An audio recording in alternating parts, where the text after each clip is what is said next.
Where was I going with this? This is what happens when you get old, I forget.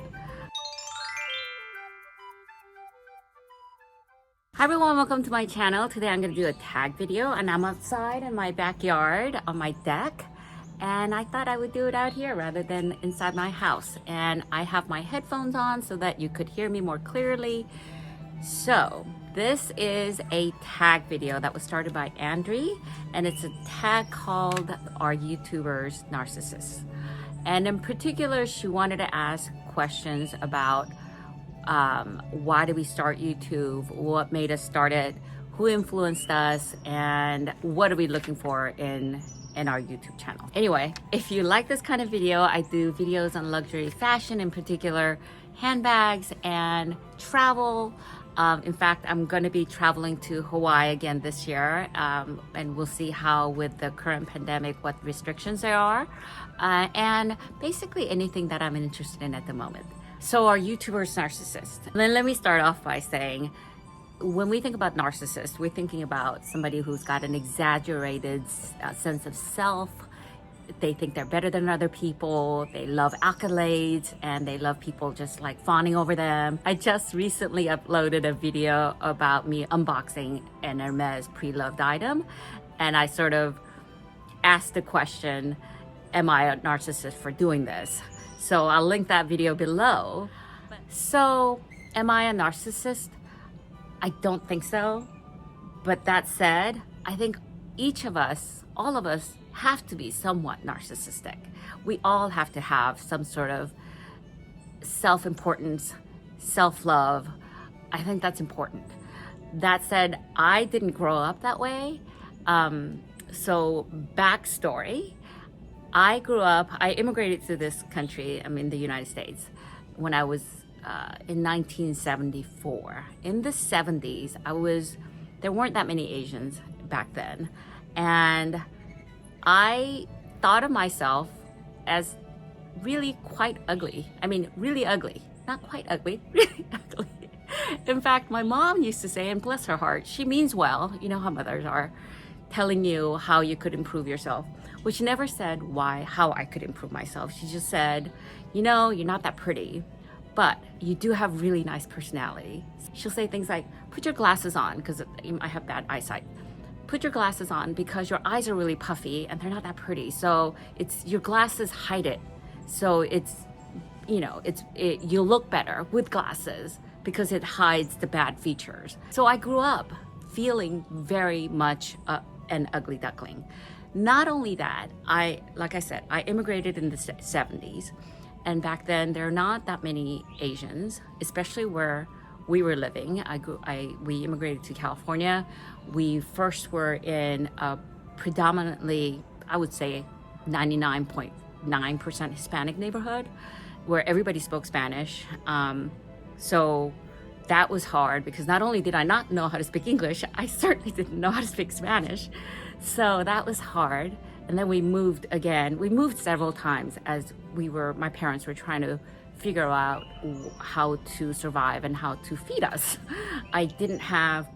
We weren't rich. In fact, if you went out to McDonald's once a year, that was, wow, you had to get straight A's to go to McDonald's.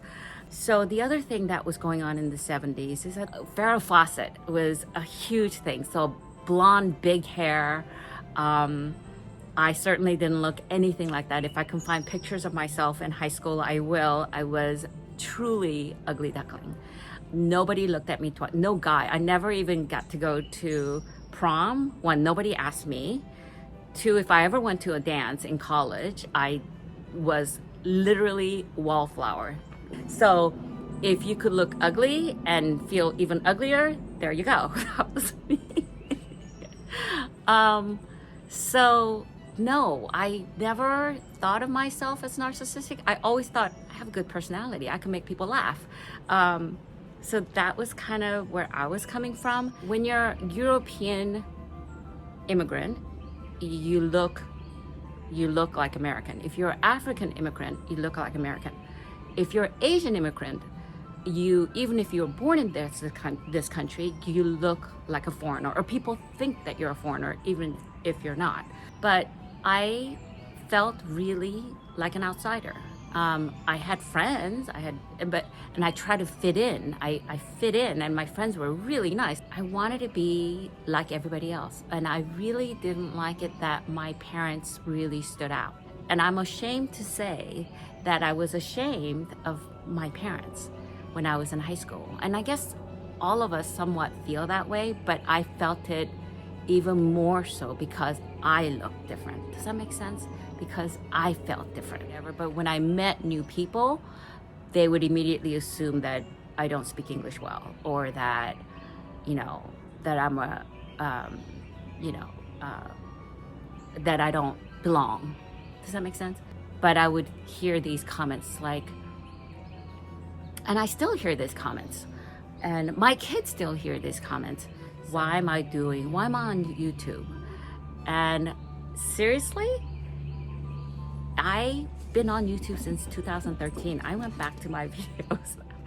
And for a long, long time, I did not show my face. It was just my body and ugly clothes, ugly clothes, and my, overweight body, whatever. And when I first decided to be on YouTube and produce a video, it was not going to be about luxury bags at all. In fact, it was going to be about how to raise children. Because I started this when my daughter was, I think, senior in high school, maybe junior or senior in high school. So I had put through, my son had gone off to college, and my daughter was almost done with high school. And I thought, I've had 2 kids go through high school in the United States and junior high, and I have all this knowledge of what to expect, what kind of test, when, what to expect, what are some of the programs. I had it all made, and people were like, other parents were asking me, and I would give them all these information to other parents. And I thought, why don't I do this to people who don't have that resources or who haven't done the research? I'll make it easy for them and tell them all this stuff. So I was gonna make a long story short, I tried to make a slide because of course I didn't want to be on camera, and I just couldn't get through the technology of it. So I never quite figured it out how to do it. I wasted hours and hours and hours, and I am so technologically stupid that it was hours wasted. And I thought, you know what? Forget it. I had just gotten some fancy bags from my brother and sister for doing something with business that they were very appreciative, and they gave me handbags. For the first time, I've never, other than the Chanel bag that I bought in my honeymoon, I had one bag. And so I had all of a sudden this Louis Vuitton bag, and I thought, what did I do, a video on about this? And so that's how it started. And I sat in front of the camera, I think it was a phone, and I just talked. And if I made mistakes, I didn't know how to edit because all I knew was upload it. So then I would have to redo it again. And these tapings would take over and over and over because I would make so many mistakes. So that's how it all started. Well, who were some of my inspirational sort of YouTubers? There were so many. I forgot to say who they are. They're BJ Taylor 02, Mary Linda, Bags for Bubbles, Trina, Nastasha M53, and of course, Jerusha. Once I kind of uploaded this luxury bag, Louis Vuitton bag video, and the reason I did it is, again, to help people, because when I bought my bag, I didn't even know about YouTube. I just went in and bought whatever, and eventually it wasn't, obviously I didn't do any research, so I felt like I made some mistakes in the kind of bags that I bought. And then afterwards, I realized, oh my gosh, there's this, people who talk about these things and who tell people what's good, what's bad. But what I found in that community was everybody was just unboxing. Oh, isn't this beautiful? There were some YouTubers that would talk about what's bad about a particular bag. And the reason why I thought this was important is these are super expensive in my opinion. But at that time, I think my first bag was almost $1,000. And I thought, oh my gosh, I want to make sure that other people don't make my kind of mistakes. I want to give them information that are good and that are bad, and the problems that I've been having, so that they know. They go in buying these things with eyes wide open. So it was like, it's helping. So I'd like to be helpful and useful, and if I can, if you can learn from my mistakes. So that's why I kind of continued on. And for years I didn't show my face, and I thought, and it was taking, I don't know, it was, and I realized the people who show their face were getting bigger subscribers. And I thought, well, maybe should I not? So with couple YouTubers' encouragement, I've decided to just show my face and just be on YouTube. And rest is history. I have to tell you, recently I was thinking about stopping it. Because when it, how many bags do you need? And I don't know. I was like, am I saying the same thing over and over again? Are people getting anything new from my YouTube video? I want it to be helpful. It takes freaking long time to edit. I'm editing and all this stuff that I'm learning. It's all new. I don't know how to do it very well. In fact, I wish I could do a live stream, but I can't because I can't figure out the technology.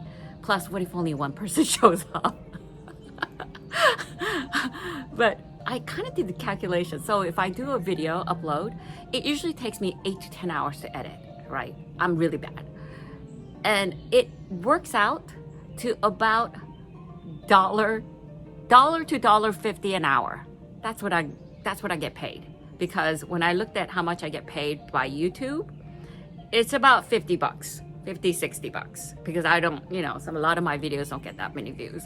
So it's not for money, that's for sure. And if I could afford a Chanel bag, I'm not doing this at my age to be a career. I've had my career. So time, it takes freaking long time, and it's not for money. So I asked myself, why am I doing this? And then the Asian hate thing happened in the United States, where it's quite, and there was always that. There was always some underlying current of that as I was growing up. Not hate, I don't want to say hate, because I think for most people, it's not hate. Majority of people, whether you're black, white, brown, yellow, purple, they're nice. They may be ignorant, they don't know, like I don't know everything about every different race or culture or whatever. They might not know, and so they'll say things that could be construed offensive, but this is truly hate. With current situation, when I see an Asian woman walking in New York City street and a person coming and just slamming her, that in itself is bad. But the fact that nobody came to help and everybody closed their doors, and this poor woman, and there's been countless time after time of Asians being attacked. And recently, I have to say, my mother and father were driving and they were at a stoplight, and some person threw a rock at them. And I don't know whether it's Asian hate or whether that person was crazy, but it was directly at them. So with the kind of things that are happening, I felt like I can't stop. I felt like my presence, my channel is piddly. It's nothing, right? So, but I felt like if I portray I'm old, right? Who speaks English perfectly and who has normal family, like, I show some pictures of our family celebrating birthday, I get together. We're all people. Come on, we all want the same thing. We all want love, recognition, and there's so much hate and so much division based on politics, race, I want people to see that as an Asian person, we're like you, you know, we're all together. We're all sort of want the same thing in life, and we all laugh and joy and love, and all of that is, I don't think I'm making myself really clear. I hope I'm not screwing this up, but so that recent event sort of made me continue on. I mean, my channel is something silly. It's stupid. I know it. I mean, I kind of make fun of myself. It's an escape. It's an escapism, and it's an escapism of people that's just trying to live and enjoy life, right? And if you look at my Instagram, majority of my Instagram pictures are of my dogs because that's my daily life. Finally, one of the most important things is that I love it when people say, oh my gosh, Becky, you look great. Oh my gosh, Becky, you look fantastic. Yes, accolade.